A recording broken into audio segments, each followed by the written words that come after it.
My name is Lucy Hardcastle and I'm a digital artist and creative director.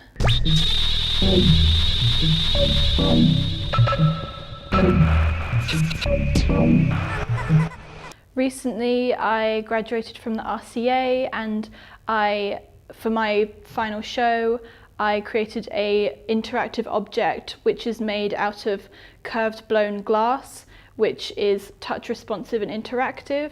And then also in the past year, I did a big project with Chanel and ID called Intangible Matter, where I made an interactive online experience where you were able to learn about the different facades of fragrance making.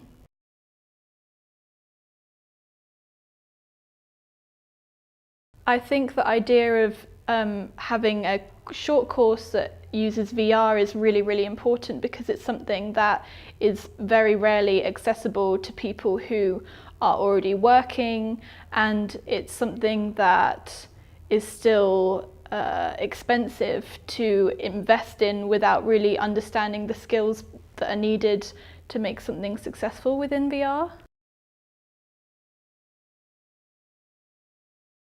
I think immersive content will continually be applied to new things, things that go beyond advertising or any kind of indirect advertising, because it's a new way of creating storytelling and ensuring that the user experiences something new. So I think it could be applied to a million things.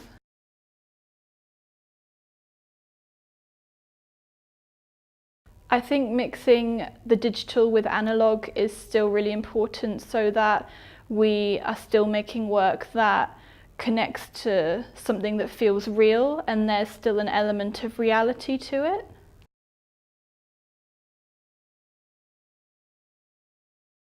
I think what I really enjoy is obviously learning new skills and being able to collaborate with really amazing people that I wouldn't normally have the chance to connect with, simply because I'm making projects that need a huge range of skills in order for them to happen. So learning things like different types of coding or how to make objects interactive is something that would be really difficult to do on my own. So it's really fun to continually be building kind of a team that I'm able to work with.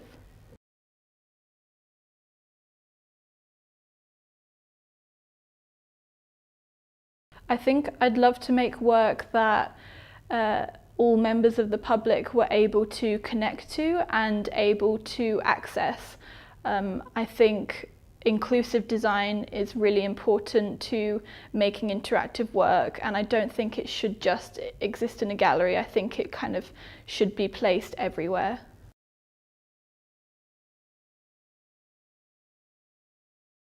I think I would love to, if I did do a workshop with kids, I'd just love to kind of give them the basics of what could be possible that goes beyond what they may have experienced using a pen and paper, or how they're used to using an iPad, for instance. So it would be really fun to kind of teach them some of the basics of how to create an animation in Cinema 4D, or maybe learn how to use the tilt brush, just so that you can kind of expand their minds of what could be possible in terms of design for the future.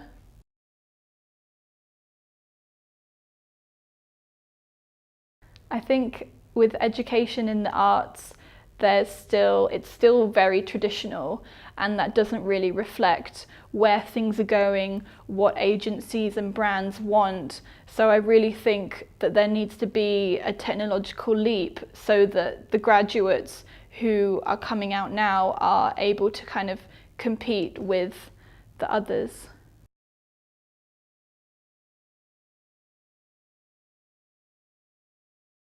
My art and textile teachers from high school were really important to me in terms of understanding that discipline is completely necessary to create the work that you want. It's not just about talent and motivation, it's having the discipline to go from A to B.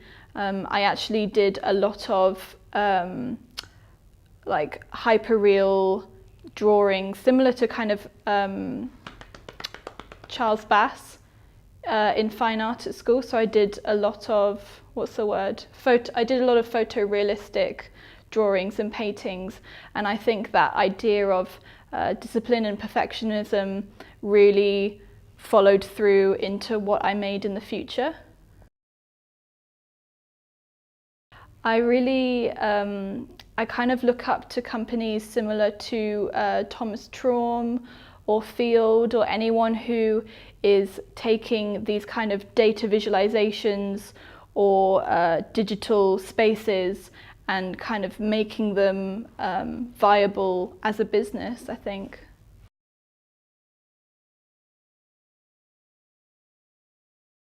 I think I would just love to see in the future with Betalabs how far VR has gotten, how far things like 360 cameras and combining digital with analog has gotten once things are more practical and more accessible.